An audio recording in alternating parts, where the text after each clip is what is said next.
নমস্কাৰ শিক্ষাৰ্থীসকল সকলোকে আকৌ এবাৰ অন্য এটা নতুন ভিডিঅ'লৈ স্বাগতম জনাইছোঁ।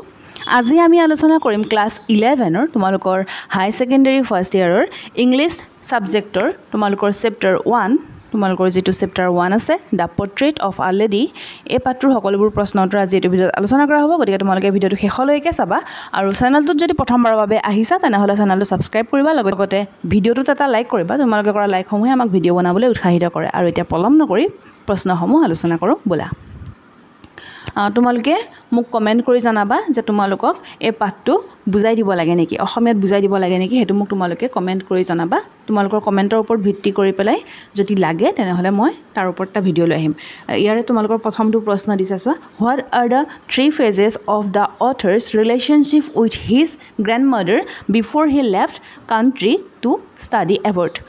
কি কৈছে প্ৰশ্নটো বুজি পাইছা যে যোনজন আমাৰ অথৰ্ছ আছে, অথৰ্ছ মানে হৈছে লেখকৰ কথা কৈছে, যোনজন লেখক আছে লেখকৰ তেওঁৰ গ্ৰেণ্ডমাদাৰ মানে আইতাকৰ সৈতে তেওঁৰ ৰিলেশ্যনটো সম্পৰ্কটো কেনেধৰণৰ আছিলে যেতিয়া তেওঁৰ মানে আইতাকৰ লগত আমাৰ লেখকজনৰ সম্পৰ্ক কেনেকুৱা আছিলে সেইটো লিখিবলৈ দিয়া হৈছে। তোমালোকে যেতিয়া উত্তৰবোৰ লিখিবা তেতিয়া তোমালোকে এই প্ৰশ্নটোৰ পৰাই অলপমান উলিয়াই ল'ব পাৰিবা উত্তৰ হিচাপে, ঠিক আছে। এইখিনি ইয়াৰ পৰা যোনখিনি লিখা হৈছে এইখিনি প্ৰশ্নৰ পৰাই লিখা হৈছে। চোৱা, the 3 phases of the author's relationship with his grandmother before he left the country to study abroad are. তাৰপিছতে লিখা হৈছে যে কোন 3টা পইণ্ট আমি দিব পাৰোঁ। তেওঁ চাইল্ডহুডটো আমি লিখিব পাৰোঁ যে when he went to the village school and the grandmother helped him to get ready and went to school with him। কি কৰিছিলে গ্ৰেণ্ডমাদাৰে যেতিয়া আমাৰ লেখকজন সৰু আছিলে, সৰুকালৰ অৱস্থাত কি কৰিছিলে, লেখকৰ আয়েকে লেখকক স্কুল যাবৰ কাৰণে ৰেডি কৰিছিলে, হেল্প কৰিছিলে, ঠিক আছে। তাৰপিছতে বয়হুডটো লিখিব পাৰোঁ। বয়হুডত কি কৰিছিলে যে when he went to the city school in a bus, যেতিয়া কি হৈছিলে আমাৰ লেখকজন যেতিয়া চিটিৰ স্কুলত পঢ়িবলৈ গৈছিলে বাছত গৈছিলে, ঠিক আছে। he shared a room with grandmother but she could not longer help him in his studies। কিন্তু তাৰপিছত কি হৈছিলে তেতিয়া আমাৰ লেখকজন আয়েকৰ লগতেই আছিলে কিন্তু আয়েকে ইমানখিনি সহায় কৰিব পৰা নাছিলে যিহেতু তেওঁ চিটিৰ স্কুলত পঢ়িছিলে, তেওঁ বাছত গৈছিলে, ঠিক আছে। তাৰপিছত আছে আৰ্লি ইউথ।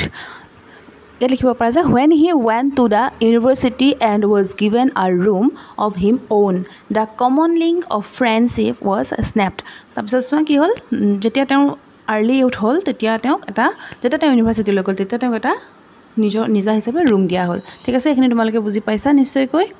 তোমালোকে মোক কমেণ্ট কৰি সঁচাকৈ জনাবা যে তোমালোকে বুজি পাইছানে নাই, ঠিক আছে। তাৰপিছত আমি পিছৰ প্ৰশ্ন চাওঁ। 2 নম্বৰ প্ৰশ্নটোত তোমালোকক দিছে 3 reasons why the author's grandmother was disturbed when he started going to the city school। যেতিয়া লেখকজন চিটিৰ স্কুলত পঢ়িবলৈ গৈছিলে তেতিয়া তেওঁৰ গ্ৰেণ্ডমাদাৰে আইতাকে ভাল পোৱা নাছিলে। কিহৰ কাৰণে ভাল পোৱা নাছিলে সেইটো সুধিছে। তোমালোকে ইয়াৰ পৰাই ইন্ট্ৰডাকশ্যন পাৰ্টটো উলিয়াই ল'ব পাৰিবা, ঠিক আছে।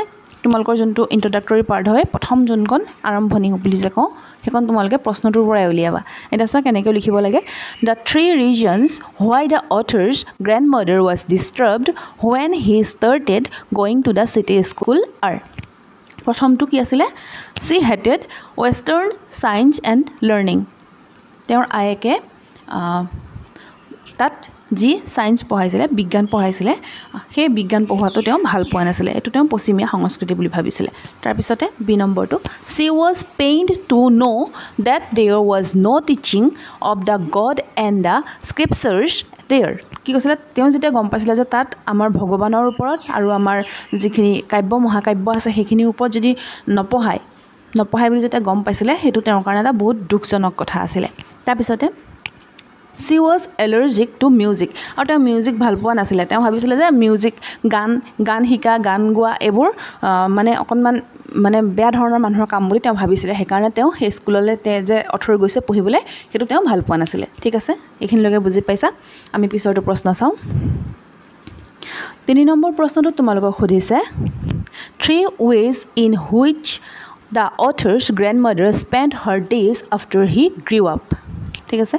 কি কৈছে কুৱেশ্যনটোত বুজি পাইছানে? কুৱেশ্যনটোত কৈছে যে লেখকজন ডাঙৰ হোৱাৰ পিছত তেওঁৰ আইতাকে কেনেকৈ দিনবোৰ কটাইছিলে তেওঁৰ আইকে কেনেকৈ দিনবোৰ কটাইছিলে সেইটো লিখিবলৈ দিয়া হৈছে গতিকে প্ৰশ্নটোৰ পৰাই তোমালোকে অলপ লিখি ল'বা যে the 3 ways in which the author's grandmother spent her days after he grew up are প্ৰথমতে কি কৰিছিলে she lived alone in her room as she had accepted her loneliness quickly তেওঁ কি কৰিছিলে তেওঁ অকলশৰীয়া যোনটো জীৱন হেতু তেওঁ একসেপ্ট কৰিছিলে আৰু তেওঁ অকলশৰীয়া ৰুমত থাকিবলৈ লৈছিলে তাৰপিছতে she sat at her spinning wheel reciting pairs তেওঁ কি কৰিছিলে তেওঁৰ যোনখন হুইল আছিলে হুইল চেয়াৰ আছিলে তাত বহিছিলে আৰু বহিলে পেলাই তেওঁ তোমালোকে মন্ত্ৰ জপ শুনিছানে দেখিছানে মালা লৈ পেলাই যে মন্ত্ৰ জপ কৰে যে তেনেকৈ তেওঁ পেয়াৰ কৰি আছিলে প্ৰাৰ্থনা কৰি আছিলে বা মন্ত্ৰ জপ কৰি আছিলে ঠিক আছে কৰিছিলে দেই তাৰপিছতে চোৱা in the afternoon she would feed the sparrows for half an hour তেওঁ কি কৰিছিলে আধা ঘণ্টামান সময় দুপৰীয়া সময়ত তেওঁ কি কৰিছিলে স্পেৰ'জবোৰক ঘৰচিৰিকাবোৰক বা চৰাইবোৰক ফিড কৰাইছিলে খাবলৈ দিছিলে ঠিক আছে তাৰপিছত আমি 4 নম্বৰ প্ৰশ্নটো চাওঁ 4 নম্বৰ প্ৰশ্নটো তোমালোকক সুধিছে তোমালোকে 3 নম্বৰ প্ৰশ্নটো বুজি পাইছানে উত্তৰটো বুজি পাইছানে নিজে লিখিবলৈ চাবা তোমালোকে কিতাপখন পঢ়াৰ পিছত নিজেও লিখিবলৈ চাবা ঠিক আছে তাৰপিছতে 4 নম্বৰ প্ৰশ্নটো 4 নম্বৰ প্ৰশ্নটোত কি সুধিছে যে the odd way in which the author's grandmother behaved just before she died কৈছে যে অথৰৰ আইতাকে তেওঁ ঢুকুৱাৰ আগত মানে মৃত্যু হোৱাৰ আগত কেনে ধৰণৰ ব্যৱহাৰ কৰিছিলে হেতু সুধিছে just before her death the author's grandmother refused to talk to them কি কৰিছিলে মৃত্যুৰ আগমুহূৰ্তত অথৰৰ আইতাকে অথৰৰ লগত কথা পাতিবলৈ মানে বাদ দিছিলে কথা পতা নাছিলে since she had omitted to pair the previous night while she was singing songs of homecoming and beating the drum তেওঁ কি কৈছিলে যোনটো তেওঁ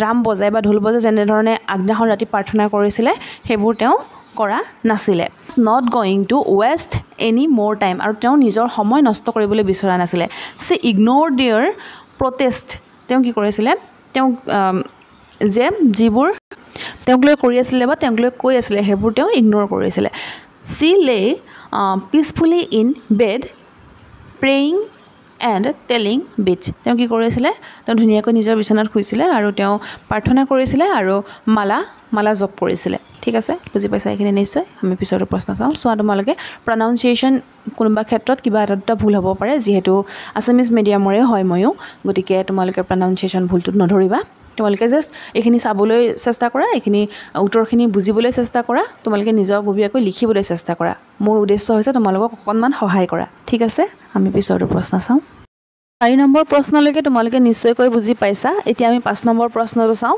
আৰু 5 নম্বৰ প্ৰশ্নটো হৈছে আজি এই ভিডিঅ'টোৰ শেষৰটো প্ৰশ্ন তোমালোকৰ কিতাপত আৰু প্ৰশ্ন আছে সেইখিনি তো বহুত আছে কিন্তু ভিডিঅ'টোত আজি শেষৰটো প্ৰশ্ন এইটো তোমালোকে ইমানলৈকে ভিডিঅ'টো চাইছা যেতিয়া ভিডিঅ'টো এটা লাইক কৰিবা আৰু চেনেলটোত সাবস্ক্ৰাইব কৰিবা লগতে তোমালোকে লগৰ বন্ধু বান্ধৱীৰ সৈতে শ্বেয়াৰ কৰিবা আৰু তোমালোকৰ বাবে কেনে ধৰণৰ ভিডিঅ' লৈ আহিব লাগে কমেন্ট বক্সত নিশ্চয়কৈ লিখি জনাবা আৰু তোমালোকে মোক এটোও জনাবা যে তোমালোকৰ বাবে এই যোনটো তোমালোকৰ চেপ্টাৰ আছে ইয়াৰ অসমীয়াত তোমালোকক বুজাই দিব লাগে নেকি হেতু মোক কমেন্ট বক্সত নিশ্চয়কৈ লিখি জনাবা তোমালোকৰ লাইক আৰু তোমালোকৰ ভিউজৰ ভিত্তিত ইয়াৰ পিছৰটো ভিডিঅ' লৈ অহা হ'ব গতিকে এতিয়া আমি 5 নম্বৰ প্ৰশ্নটো চাওঁ বলা ইয়াত প্ৰশ্নটো সুধিছে the way in which the sparrows express their sorrow when the author's grandmother died যেতিয়া অথৰৰ গ্ৰেণ্ডমাদাৰ ঢুকাইছিলে যেতিয়া তেওঁৰ মৃত্যু হৈছিলে তেতিয়া এই চৰাইবোৰে কেনে ধৰণে তেওঁলোকৰ দুখটো তেওঁলোকৰ যে মনত যে দুখ লাগিছে তেওঁলোক বিষাদত ভাগি পৰিছে হেতু তেওঁলোকে কেনে ধৰণে প্ৰকাশ কৰিছিলে এটো তোমালোকক প্ৰশ্নটো সুধিছে উত্তৰটো তোমালোকে লিখিব পাৰা যে Thousands of sparrows sat silently surrounding the